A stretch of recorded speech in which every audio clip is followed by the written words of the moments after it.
So um, right now I'm going to try to explain how the Young Laplace equation works and why it works, right? Yeah, and there is a better way to do this using energy analysis and all that stuff, but I'm just going to do classic force analysis. So on this small piece of film, right? So surface basically with dimensions dx and dA, and this is actually curved, and this is curved in a way such that all of these points on these two boundaries, right? So these two parallel boundaries, those are like equidistant or almost equidistant from this point, and the radius is r1, right? So the radius of curvature is r1. And then similarly for these two parallel surfaces, the radius is r2. All right. Okay, so how do we do the force analysis? Well, first of all, we just figure out what are the center seeking forces from both of these okay, so from the first to first what do we call it, from these two regions, right? So from this and that basically. Okay, right? Actually no, not this and that, it's this and that, right.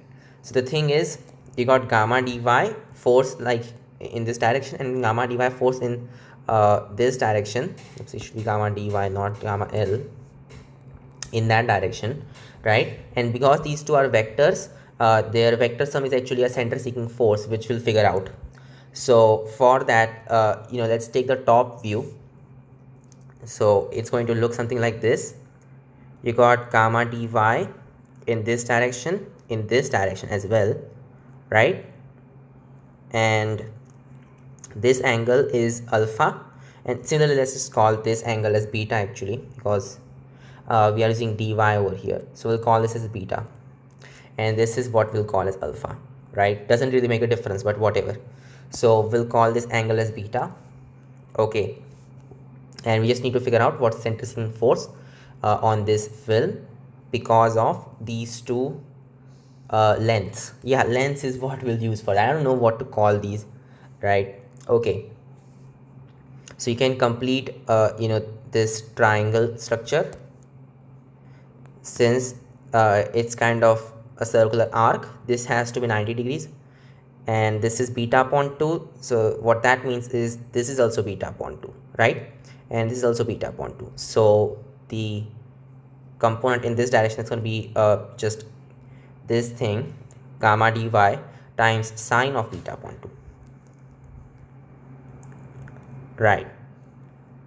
But the thing is, you also got a force, the same force in fact, from this as well, and because of that 2 times of that, right? So these two will add up, and then these two components will cancel out, right? But then the thing is that our dx dy are small, and r1 r2 are not small, right? So the radii of curvature, those may not be small, but the film itself, it is small. In that case, you can just write beta upon 2, right? Instead of sine beta upon 2, you can only write beta upon 2 using the small angle approximation. Cool. Right, once that's done, this simplifies to gamma dy times beta. But then remember what the angle actually is. It's in radians, by the way. So beta is just this arc length, which is dx, and that upon this radius of curvature. So this is just equal to dx upon r1. Well, is that r1, or I should say this is r2 and this is r1. I just wrote everything the other way around. Well, whatever. So this thing is r2, this is r1, right? I want to associate 1 with x and 2 with y, but whatever. So this is actually going to be this, right? So that's the center seeking force because of these two lines, and then similarly because of these two lines, you can do the thing over here, right? You can do the same analysis. So the center seeking force will be gamma dx times alpha, and alpha will just be dy, because that, yeah, this is dy, and that upon r1, right? So you just have to add these two forces. Make sense? So you just have gamma dx dy and then 1 upon r1 plus 1 upon r2. Right, that is the center seeking force because of all of these boundaries. Yeah, boundaries what I should have used, well, whatever. And this center seeking force is balanced by the pressure forces, right? So you got excess pressure force pushing it outwards, so delta p times whatever is the area of this film, right? It's acting normally and everything because it's a small film. You don't have to worry about taking an integral or whatever, right? So this is actually just equal to delta p, whatever the excess pressure might be, times dA. But remember, dA is just dx times dy because it's a small film.